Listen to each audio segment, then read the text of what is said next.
Bwana Yesu apewe sifa. Nikuletea neno jipya zuri kwenye maisha yako. Ibada neno jipya kwenye maisha yako. Ukisoma Zaburi 76 mlango wa kwanza. Biblia inasema katika Yuda Mungu ameonekana.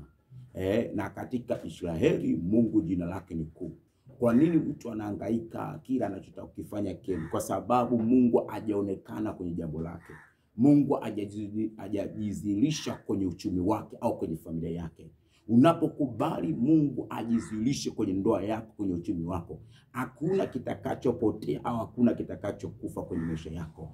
Tangu vile nakutangazia ya kwamba Mungu anakwenda kuonekana kwenye ndoa yako, anakwenda kuonekana kwenye uchumi wako, anakwenda kuonekana kwenye familia yako. Tangu vile leo nakutabiria Mungu anakwenda kujizilisha na kuonekana. Hautahangaika au utakata tamaa. Mungu anakwenda kujizilisha kwa mamlaka jina la Yesu. Sema amina hapo ulipo.